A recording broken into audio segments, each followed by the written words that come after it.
2024 সাল আওয়ামী লীগের ভোট।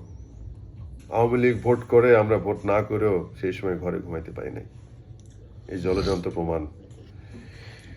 ওই সময় আইদুল বলল যে ভাই এরা এই শীতে এই ঠান্ডায় তাদেরকে ভাইয়েরা ধান খেতে ঘুমাইতে হয় এদেরকে।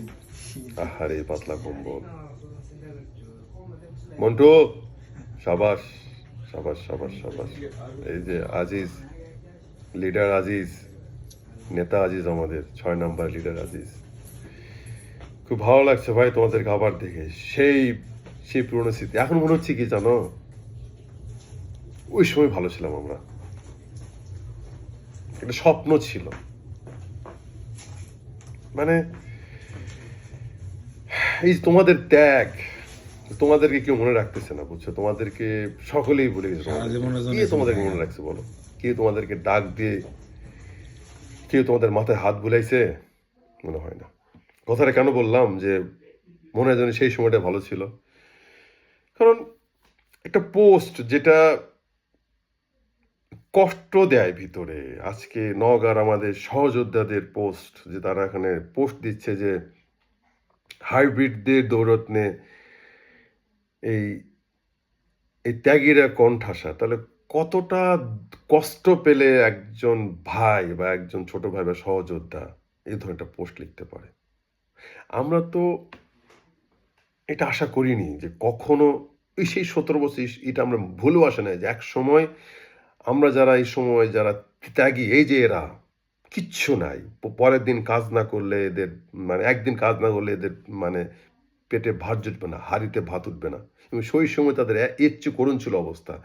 রাতে ঘুমাইতো জঙ্গলে, দিনে এসে কাজ করতে পারতো না। কাজ লোকালয়ে দেখলে ওই সময় মানে পুলিশ নিয়ে চলে যাবে।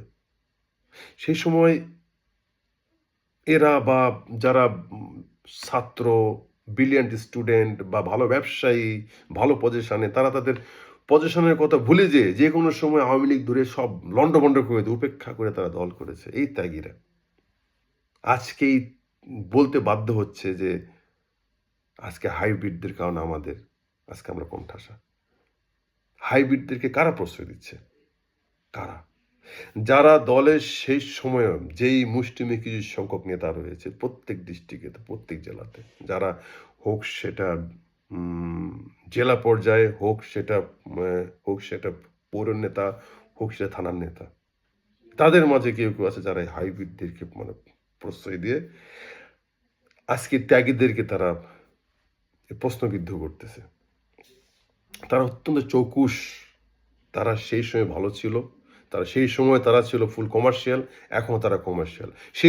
সেই সময় তারা কেউ, অনেকে আছে এদের মাঝে যারা এখন বড় বড় পোস্ট নিয়ে বসে আছে, জীবনে একটা নেতার পিছনে, একটা কর্মীর পিছনে, একটা অসহায় কর্মীর পিছনে চা না পয়সা খরচ করে না। আমি আমার এই অসহায় ভাইদেরকে বলতেছি, তারা কি বলতে পারবে? বেশ কিছু বড় বড় নেতা আছে, চা না পয়সা দিয়েছে নিজের ইয়ে থেকে, নিজের পকেট থেকে, কখনো দেয়নি। আমাদের কাছে অনেকেই আছে যারা লক্ষ লক্ষ যারা টাকা খরচ করেছে। কেন?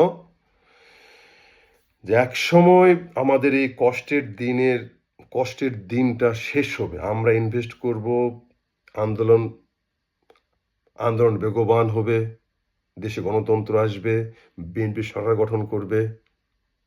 এই কারণেই তো। না স্যার, এই ভাইয়েরা যাদের পেটে ভাত চড়ে না, তারা কদিন না খেয়ে থাকবে, তাদেরকে হেল্প করতে হয়েছে, তাদের ফ্যামিলিকে হেল্প করতে হয়েছে। তারা কি বলতে পারবে করেছে তারা? করে। আজকে তারা তাদের নীতি সবকিছু বিক্রি করে দিয়ে যেমন কিছু তেমন মানে কমিটি গঠন করে। এমনও আছে, আমি নাম ধরে বলবো, নওগাঁ পৌর বা থানাতে এমনও আছে যারা যেসব যাদেরকে দিয়েছে তারা কখনো কোনো আন্দোলন সংগ্রামে নাই, একটা ছবি দেখাতে হবে না সেই 17 বছরের। তাদেরকে দিয়েছে কেন? যে আমাকে নেতা হতে, আমাকে ভোট, তাদের ভোট প্রয়োজন। তখন তারা ভাবতেছে কি, আমি যত সহজে আমি এই নেতা হয়ে গিয়েছি, একটা আমি ভোট ব্যাংক ক্রিয়েট করে ফেলেছি, আমার আমার আমার পছন্দের মতো যারা আছে হাইব্রিড টাইপ তাদেরকে ভোট দিয়ে তারা আমাকে ভোট দিয়ে নেতা বানাইছে, ঠিক আমাকে নওগাঁ জনগণও আমাকে দিয়ে ভোট দিয়ে আমাকে মেয়র বানাবে। আরে নীতিভ্রষ্ট মানুষ, এত সহজ নিজের এলাকাতে কমিশনার হয়ে দেখান, আর স্বপ্নে দেখেন মিয়া আপনারা ইয়া হবেন নাকি কি? মেয়র হবেন। হ্যাঁ, দিল্লি বহুত দূরে। এত সহজ সাধারণ জনগণ এত সহজ না। যতটা না আমাদেরকে গাধা বানাইতে পারেন, আমরা তো গাধা না।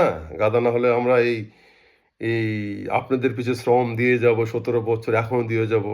আমার ভাই, তোমার ভাই, আপনি করে যাবো। আচ্ছা, এই ভাইয়েরা কি বলতে পারবে যে এদেরকে কেউ মানে মানে কেউ ডেকেছে একদিন ফোন করে, এদের মতো যারা আছে যে, "ভাই একটু কাছে আসো, তোমার একটু মাথায় হাত বুলিয়ে দেই।" না, এদের মাথা তো রুক্ষ মাথা এদের। এদের মাথায় তো মানে বেল ফাটানো মাথা এদের। আর আপনাদের লাগবে হচ্ছে তৈলাক্ত মাথা যেখানে আরো তেল ঢালা যাবে হাইব্রিড। কোনো সমস্যা নাই। প্রিয় বড় ভাই, ছোট ভাই যারা তোমরা আক্ষেপ করছো, কোনো এগুলোকে ফেলে দাও। এটাই বাস্তবতা। আজকে তোমাদের ত্যাগের জন্যই আজকে তারা দাঁড়িয়ে আছে। তোমাদের ত্যাগের জন্য আজকে সংসদে আমাদের এমপি মন্ত্রীরা কথা বলতে পারতেছে। এটি আমাদের জন্য বিশাল পাওয়া। যে আমরা গণতন্ত্রকে ফিরিয়ে দিয়েছি, ফাসিস্ট হাসিনাকে বের করে দিয়েছি, বাংলাদেশের শান্তি ফিরিয়ে এনেছি। এটা আমাদের জন্য বিশাল পাওয়া। আবার যদি কখনো দল সমস্যায় পড়ে, আবার ঝাঁপিয়ে পড়বো, নো প্রবলেম। যেভাবে করেছি ১৭ বছর, আবার চালাবো। এটাই আমরা। যাক, ভালো থাকবেন সকলে। আসসালামু আলাইকুম রহমতুল্লাহ।